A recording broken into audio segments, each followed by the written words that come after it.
Yay! Parang dapat sumasayaw-sayaw ng Good evening from Dubai, and good morning, good afternoon wherever you are watching us from. So we are here again for another episode of Weekend Bytes, your go-to weekend guide to digital business and more. Okay, thank you guys for joining us tonight. Yes. And again, I am joined by my friends and business peers from different parts of the world. Say hi, ladies. Hi! Hello. Hi. So, thank you again for joining us. And, we are now on the second episode of our brand new series, Weekend Bites. Okay. And our topic for today is about who can be a digital entrepreneur. Okay. All right. So, before we officially start this discussion, let us define first what is entrepreneurship. Okay. Or what is digital entrepreneurship. Okay. So, by definition, entrepreneurship is the ability and readiness to develop, organize, and run a business enterprise. Okay, the traditional way. So, digital entrepreneurship is still entrepreneurship, pero we are harnessing the power and the reach of the internet. Or magne-negosyo tayo using internet. Internet. Okay? Yes. Right. So now that we have covered the definition, let's go back to the question. Okay? What does ano ba yung kailangan para maging isang entrepreneur? Okay? Kailangan ba meron tayong business background? Kailangan ba nag-aral tayo ng business course during our university years? So let's start this discussion here, ladies. Okay? So from my side, I would say na wala akong ka-business background at all. Okay? I graduated from University of the Philippines, pero my course is in social sciences, development studies in particular. Go DevStud. Okay? Yeah. So, wala talaga siyang anything related to entrepreneurship or business. Hindi man lang siya commerce, for example. Kasi may mga kaklase tayo, di ba? They're taking up commerce, they're taking up what? Business management or business administration. I am very far from that. Wala akong ganung background. So, yun. So, wala talaga akong business background at all. And sa family naman namin, hindi rin kami we are all, when we went to the university, wala sa aming nag-business-related courses. Alam mo yun? Siguro I can say, to an extent, my father is a business graduate, and he was into sales for most of his life. He was part of a distribution team ng Encyclopedia Britannica. When it was very, alam mo yun, in pa ng mga time na yun. As in may mga subscribers sila, ganyan. And that is, from the family side, yun yung business side ng family. Pero kami, wala kaming ganun. Wala nag-business side sa amin. Sa inyo ba? Sa akin naman, Liz, ano siya, medyo different sa'yo kasi meron ding background. Kasi for me, may background pero not necessarily na manage ko yung business personally before this business. Kasi yung family namin, I saw my parents, they didn't rely on income from employment only. As early as I can remember, meron kami mga small businesses before. Meron pa nga kami dating workshop ng kapis shells and decorative pieces before. Wow! Tapos, ano ka, And oo, naalala ko pa yun eh. And then, workshop. meron din kami, tas meron din kaming, we also owned a transportation bus. Tapos, nagkaroon din kami ng small computer shops and we also supplied SM department stores ng mga local handicrafts. So, yung mom and dad ko, Supplier nakita ni ko na SM. partners sila. They have, yes. And then they have employment and business income. So, yung mom ko din, nakita ko, ang dami niyang mga sideline, mga side hustles. So, ang daming mga binibenta kung ano-ano. So, yung dad ko rin, nasa real estate din. And then, I remember my mom before, when I was in college, tapos yung mga kuya ko din, nag-graduate na, she would tell me na, form a company and leverage your professional background. Kami daw magkakapatid. So yun, meron. And then sa college naman yun. And I took up AV Economics and Business Management, major entrepreneurship. So nagkaroon ng experience kasi one of the thesis doon sa dalawang courses ko is to complete a course wherein you have to come up with your own company, you identify a market need, conceptualize a product, until doon sa liquidation ng business. So, I enjoyed that part kasi na-broaden yung mind ko na not only open ka sa business, pero nandoon yung konting knowledge, understanding, pero iba pa din yung hands-on ka sa business. And in terms naman sa work experience, personal work experience, ako naman I work in a multinational investment bank, just like what I mentioned nung first episode natin. I was a legal entity controller or financial reporting lead for ANZ entities for 6 years. So, nagkaroon ng knowledge sa finance. So, kung baga. So, yun, I grew professionally there, and I gained a lot of experience, especially on technical skills, not only on soft skills. So, yun ang aking background. So, ikaw talaga may business background, no? Kasi talagang major in entrepreneurship. O, di ba? Yes, Haba ng course nila, exactly. Bachelor of Arts in Yes. this, major in Economics, gano'n. Oo, double degree, di ba? Double degree. Double degree. Parang nahiya naman akong sumunod, di ba? Parang nahiya akong sumunod, no? Grabe. Ikaw. Personally, I have no business bone in my body. As in, nung maliit pa ako, wala kaming workshop, wala kaming... Wala kaming gawaan ng cottage. But we do have a sari-sari store, di ba? Sari-sari store represent. We do have a sari-sari store nung bata ako. Tapos, nagkaroon din kami ng taxi sa Pilipinas, no? Pero hindi akin yon, sa parents ko yon. Tapos, naalala ko, di ba sa Pilipinas, uso pa yun na yung taxi nakapangalan sa pamilya, no? Yung mga At pangalan sa initials. taxi nyo. May sticker din ba kayo ng mga pangalan? Ganun, diba? So sari-sari store, taxi, pero sa parents ko yon, hindi sa akin. And eventually, nalugi na din. So we stopped that. So no business background at all. No business experience. I don't even like math. Math doesn't like me back. Diba? Math 11. Yes, and degree, gosh, political science po. So, isa po akong iska. But I've been a digital entrepreneur for going 3 years now and a business coach for two years. So, kailangan mo ba ng business background? Sa experience ko, hindi. Hindi mo kailangan ng business background, but you need to be willing to learn.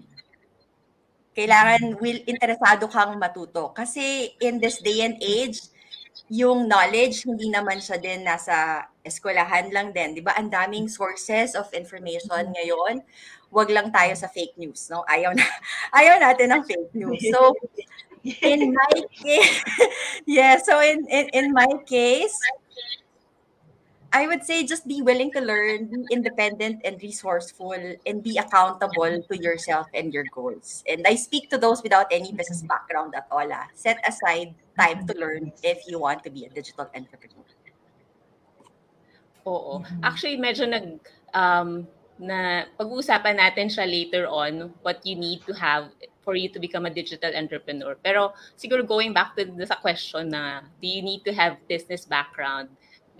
For me, before ko siya sagutin, siguro kwento ko lang din yung background ko. So yung parents ko din are MSME entrepreneurs. So ano ba yung MSME? So micro, small to medium enterprises. So iba-ibang, kumbaga side hustle din siya. So yung mom ko din are into retail. Tapos si Papa naman is into agricultural kasi dito kami nakabase sa Bicol. And then for a time, well, not me, but sila, they had a distribution company. So they are entrepreneurs, kumbaga, na by background, pero they actually encourage us to take meaning my siblings and I, they actually encourage us to take the professional track. So I actually took up accountancy and economics in the LSU then. So after that, I became a CPA, and then after graduation, I worked in a multinational investment bank. I worked there for close to 10 years while I handle finance projects. So, sa tagal ko doon, kinasal na rin ako along the way. And then finally, finally, I had the courage to resign and pursue my passion for culinary art. So, ang layo, di ba? But before I actually became a digital entrepreneur, I was part of the culinary team of a global food service company. And one of the reasons kung bakit ko din gustong i-pursue sana yung pagiging chef kasi my husband and I, we wanted to have a food business ultimately. So, kumbaga, to answer the question, yes, we had business in mind, pero I don't actually have the entrepreneurial background nor the business experience at that time. So, kumbaga, I think it's a common theme amongst all of us na we didn't really have that formal training, diba, na business background. But it also brings us to the second question about experience. Pero before I go to that part, siguro let's go to the comments if we have viewers from, let's see. Yes.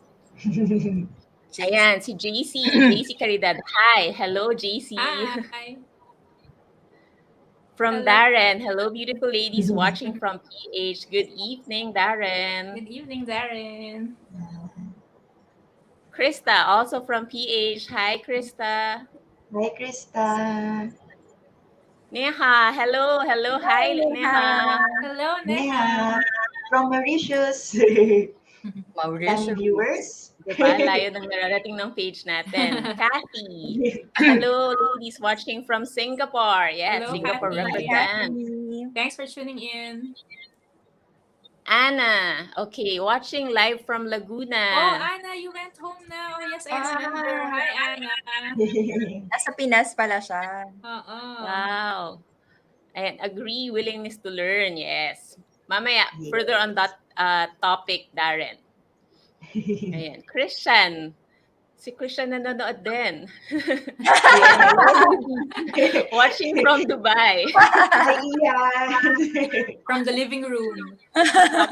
Top fan. Si Yang, Marietta. Okay, hello. Hi, Yang. Ayan. Okay, so going back to the second question for this segment. Diba earlier we talked about our business backgrounds or not non-backgrounds. Or the lack of. So ngayon naman, the question is, what experiences or even credentials maybe help you become a digital entrepreneur? Who goes first? Siguro, Luville? You wanna go first? Sige, ako na yung sasagot kasi ako talaga yung walang business experience. Kasi ako talaga yung walang business experience, no credentials. Pero parehas tayong laking may sari-sari store. Oh, Kami din may sari-sari store. No credentials under my belt. I remember ang bit-bit ko lang when I dived into digital entrepreneurship in 2019 was my strong why. Bakit ko gusto? My family goals and guts. Konting guts. Konti lang konting guts. And eventually, dumadami So, I guess what helped me was my strong why, my guts, and that my husband and I were excited to learn. Alam namin, hindi namin to forte, di ba? Bago to sa amin. So we allowed ourselves a learning curve ba? Parang ganun. Time to grow, time to experiment, make massive mistakes, and then eventually time to celebrate. So strong why, gut, and I think sa amin kasi although we did our due diligence, no, we I would say we made calculated risk. Sa dulo nun, what helped us decide is, do not overthink it. Sa amin, worst case, you learn something. Best case, it can change your life. And in our experience, my husband, who's still sleeping right now with the kids, it's 7:30 a.m. here in Alberta, Canada. He was able to walk away from the corporate world. I'm not saying that, you can walk away, but it can be an option, and it's an amazing option to have. Sana all. Oo nga. Pero I can relate to that. Kasi sobrang nakakakaba yun, di ba? When you shift from employee to entrepreneur. Or kahit nga, even as a side hustle. Kasi ibang experience siya, di ba? So, lalo na for me, kasi being an accountant, medyo naturally skeptical ako and very cautious pagdating sa mga business ventures, more so online venture, di ba? Tapos yung experience ko din firsthand from my parents, yung difficulties in running a traditional business. So, in a way, nakatulong pa rin naman yung experience na yon when we were just deciding, when we were weighing the pros and cons if we wanted to go for a digital business model. Kasi parang naging additional ano siya lens for me when it comes to deciding. In terms of managing naman the business, what helps a lot, as what Luville mentioned earlier na, is the willingness to learn. Kasi yun yung siguro in any industry naman, regardless of what age you are or background, the continuous learning and development, yun yung talagang magtatawid sa'yo eh. Coming from me, I mean from experience, I've been into different roles and industries na. So yun yung nakatulong sa akin na tumawid from one role to another. And especially in this business. Kasi yun nga, it's more than the technical part, matututunan mo yan eh. Yes. It's the willingness to learn and the desire to change and improve your current situation. Yun yung mag-lead for you to take that action and also come up with the right decisions, di ba? Yeah, ako din, coming from a non-business background at wala talaga ako entrepreneurial bone in my body. As in, literally, parang before, di ba, no high school or no college, may mga cake raffle, hindi man lang ako marunong magbenta ng tao. Alam mo yun? So, yung mga simplest things na gano'n, wala akong salesmanship and all. I didn't inherit that from my parents, although my parents were very good sales distributors nung time na yon, you know? Pero ako talaga wala. And I'm not sure if it was because yun nga, wala akong background, or it's not my interest, or maybe risk-averse din ako kasi entrepreneurship can be really risky, di ba? And then, especially if you're just starting, and then, kung ano man yung puhunan mo, what if mawala siya, or hindi siya mag-profit, mag-return sa'yo, di ba? So, those are the risks siguro that during that time, I didn't have the guts to take. Pero yun nga, sabi nga ni Luville, I can really relate to that. Mga talaga walang business background, nakakapag-relate, no? I really have my strong whys, that when we jumped into digital entrepreneurship in 2020, it was really about having a strong why, the need to have a plan B, and yun talaga, the willingness to learn. Kasi I agree din, sabi ni Mel, di ba? Parang it's all about learning curve. Hindi naman tayo pwedeng stagnant lang sa kung alam natin. We really have to, push ourselves to learn new things. And, when we chose to learn about digital entrepreneurship, about social media marketing, digital marketing, ang laki talaga ng improvement mo, di ba? Parang dati, ginagamit ko ng Facebook for scrolling cat videos. Pero ngayon, di ba? You're using it to run a successful global business. Ang daming learning, no? Ang daming parang self-discovery, no? Yeah. Every day. You wouldn't have otherwise used, or hindi mo siya matututunan kung hindi ka nag-take ng step towards trying to learn something new. Kasi 'di ba ako, I've been in retail for 14 years na dito sa UAE. And kung hindi ako nawalan trabaho noong 2020, maybe I would just be, stuck in just learning about retail. Pero this chance to jump into the online space really pushed me to learn something new or really enjoying it. It's really an amazing learning for us. Ikaw, Ayin? Ano naman, agree ako sa inyong tatlo. Yun na yun. Hindi, pero magaganda yung points nyo. Like yung kay Luville na mention niya kanina. More on, yung strong why. Kasi ako naman, kahit na may business background, hindi naman ako yung totally nag-handle ng business ko ng sarili. Parang more on, sige, I want a business, but I don't know how to start. Parang dito din sa Philippines, or ewan ko kung sa ibang bansa, hindi ganun yung support for SMEs ng government, or kung yung hindi ganun kadaling mag-start. So, sa akin, I think ang naka-help doon sa background ko, more on mindset. Kasi nandun yung sa family nakita ko eh. So, nakita ko that my parents were able to provide us, not naman luxury, but comfortable and good education. And I also want that for my family.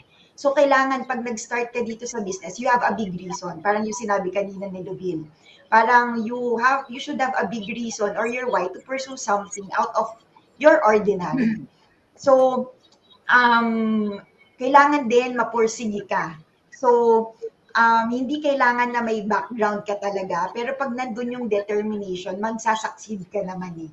And in terms of work experience, hindi naman directly na nag-business tayo before, pero yung mga natutunan nating mga soft skills, technical skills, like for me before, I became detail-oriented because of my work experience before na nagagamit ko ngayon dito sa business. And I decided to pursue this business knowing that the business is legitimate kasi yung work background ko before, it required me to ensure na yung bank complies with, ang cute ng pusa mo, Lisa. May cameo, yon. So anyway, so yon, yung work ko before, entail siya for me to ensure na we comply with bank policies. So yon, nakapag-decide ako to be in this business knowing that the business is legitimate. Yung mga ganun na experiences na nakadagdag sa atin to help us manage the business and enter the business and manage the business. So yun, I think for common din sa atin na hindi naman kailangan yung technical skills eh. More than the technical skills, it's the soft skills that help us more. So yun sa akin. So there. So, and ladies, meron pa kayong ibang idadagdag before I read some comments? Wala. So there. Let's read some comments. Hello, Rosel, watching from Kuala Lumpur, Malaysia. Hi, Rosel. Nighttime na rin. Hello, Rose. Hello, wonderful ladies watching from Jersey. Hi, Channel Wow, I. hi. Agree with Wow. you, ladies. Continuous learning is the best investment we can do for ourselves. Meron True. yung term sa Japanese, yung continuous learning, which is Kaizen. So, Kaizen. natutunan ko yan dun sa previous company ko, Japanese company. So, yon. Thank you sa mga nanonood. Thank you. I think gusto ko lang ding idagdag na being your own boss, no? Importante din na bukod sa willingness to learn, importante din, I guess, yung you be accountable to yourself. Kasi Yes. ang hirap kapag nasanay ka na employee ka, you have this employee mindset, 'di ba, na meron kang boss na mag-check. Follow up Meron sa'yo. yes, at ang ano, 'di ba, ang performance review, ang bonus, 'di ba? So, pero 'pag business mo, ikaw lang talaga. Ikaw lang talaga. You need to be accountable to yourself. Walang mag-check. Kung wala kang ginawa for that day for your business, Mm-mm. sorry ka, 'di ba? So, you have Yeah. to be accountable. Ay, meron pa tayong comment. Yes, from JC Caridad. In any profession, malaking factor ang willingness to learn. From a new employee to a seasoned CEO, kahit saan ka man sa career ladder mo, it helps you improve and develop yourself, eventually achieving higher posts. Yes, correct. That's Yes, very true. true. Totoo yun. Like what Luville said, di ba? When you are your own boss, parang isipin mo na lang kung empleyado mo yung sarili mo, tapos ikaw yung boss. Gusto mo ba yung kung paano nagpo-perform ikaw ngayon? I mean, would you fire yourself kung ganun yung Yes, level 'di of ba? performance mo? So Gawa parang maghapon. it requires also a different level of motivation, di ba? When you become an entrepreneur. Yeah, Yes, that's true, exactly. true. And I think also part of that then, entrepreneurship is just not starting a business, but it's also about making sure that your business continuously run. 'Di ba? And kung ikaw yung CEO, ikaw yung staff, you need to make sure that you're also doing your part para maging successful yung business enterprise mo. 'Di ba? Because otherwise, then it's not gonna work. Yes, true. Walang gagalaw. Ikaw ang Yes. gagalaw sa business mo. Walang ibang Oo, gagalaw. kahit anong ganda ng business mo, kahit anong ganda ng business system mo, kung hindi ka gagalaw, wala. Yeah. So continuously showing up on our businesses every day. That's the challenge of being Yes. your own boss. Yes. So, I think, do we have any more comments? No, no more? No more. Okay, so I think the past 2 years, the world has seen such a massive growth in digital entrepreneurship, no?